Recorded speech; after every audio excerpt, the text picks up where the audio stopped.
Petunjuknya adalah Hong Kong akan dapat topan nomor 8 ataupun nomor 10.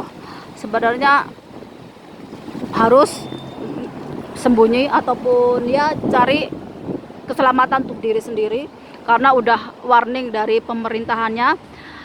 Tapi aku dapat petunjuknya bahwa manusia itu hanya sebutir debu di alam semesta ini. Jadi kita itu nggak ada artinya apa-apa. Jadi kita nggak boleh sombong, nggak boleh jumawa mentang-mentang. Kenapa? Karena kita ini semuanya akan kembali ke alam ini kalau mati jasadnya. Jadi kalau kita ingin hidup mendapatkan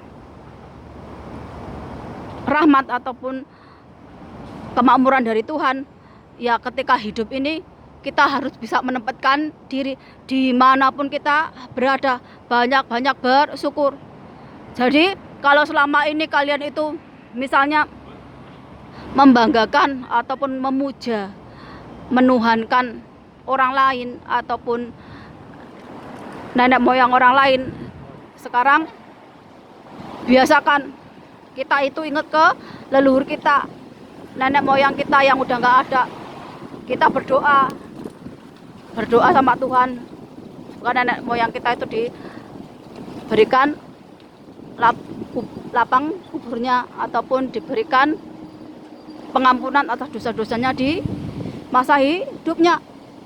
Boleh saja percaya klinik, boleh saja percaya jin ataupun leluhur yang udah nggak ada, tapi kita ini manusia yang masih hidup, kita ya yang menentukan takdir kita itu.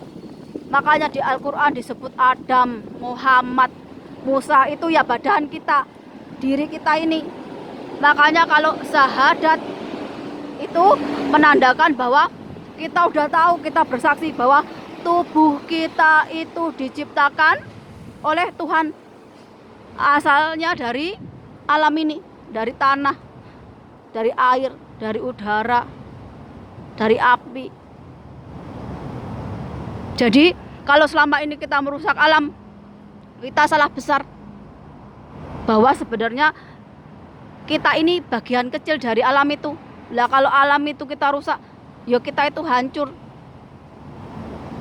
Kalau ilmu Tuhan atau ilmu langit itu mengajarkan kehidupan, bagaimana kita survive, bagaimana kita bertahan hidup, rezeki, kemakmuran, jodoh. Sedangkan kita belajar dari tanah, dari bumi ini tentang apa? Tentang kematian. Mati itu nggak hanya mati badannya, jasadnya aja, bisa mati sandang pangannya, bisa mati rezekinya, bisa kadang-kadang kita masih punya hidup tapi badan kita udah nggak bisa ngapa-ngapain. Artinya jadi kembangnya amben. Artinya apa ya, antara hidup dan mati. Jadinya kalau Tuhan itu ngasih kita sakit, ngasih kita rezeki seret ataupun ngasih musibah atau apapun, kita koreksi diri. Kita itu mau nyeleksi diri kita nih, ada apa ya dengan diri ini, bukan malah menyalahkan orang lain. Kalau rezeki seret, kalau tiba-tiba kena musibah atau apapun, terus kita menyalahkan orang lain. Oh, orang lain itu nyantet, oh orang lain itu nggak baik. Banyak sekali dari teman-temanku ataupun orang lain yang aku temui seperti itu. Tapi kalau dinasihati pasti akan ngeyel, dablek, ataupun malah merasa kita itu jadi gurui. Tapi nggak mau menilai dirinya sendiri. Terkadang kenapa kamu tiba-tiba misalnya jualan jadi seret, rezekinya jadi lambat? Mungkin kamu kurang sedekah, kamu kurang berbuat baik, atau kamu sering berbuat zolim, atau kamu sering menindas orang lain, ataupun kamu sering berbuat yang nggak benar. Makanya Allah menegurnya dengan cara itu, agar kamu mau mengkoreksi diri.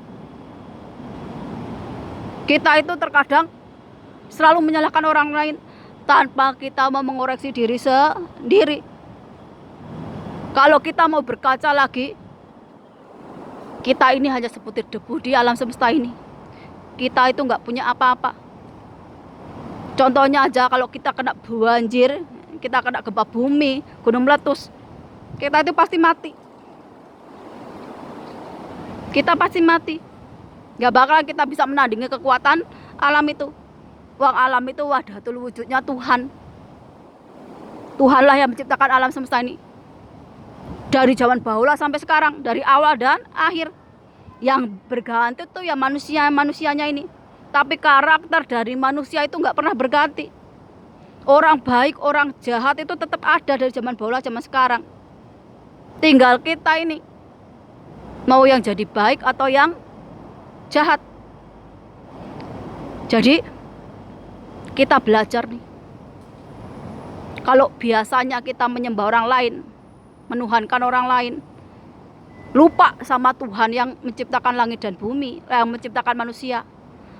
Lupa sama bapak, ibu kita, nenek, kakek kita, mbah-mbah kita yang udah nggak ada. Kembali lagi ke situ, berdoa. Kalau biasanya kalian nggak pernah bikin ke kuburan ataupun berdoa, mulai berdoa, mendoakan nenek moyang kita, leluhur kita. Dari mereka kita itu lahir ke dunia. Kalau dari situ kita bisa mencintai tanah air kita, tanah kelahiran kita. Kita juga bisa menjaga adab, menjaga nama baik ke keluarga. Kenapa saya ngomong ini? Karena masa lalu saya mencoreng nama baik keluarga saya. Jadi yang saya bisa lakukan sekarang memperbaiki apa yang pernah saya lakukan di masa lalu. Biar saya membawa nama baik keluarga lagi. Masa lalu itu nggak bisa diubah, yang bisa dijadikan pelajaran. Jadi kalau kita sekarang ini tukang merusak alam, kita ini hanya sebutir debu di alam semesta ini. Ketika alam murka, kita itu nggak bisa ngapa-ngapain kecuali pasrah sama Tuhan, diampuni dosa-dosa kita.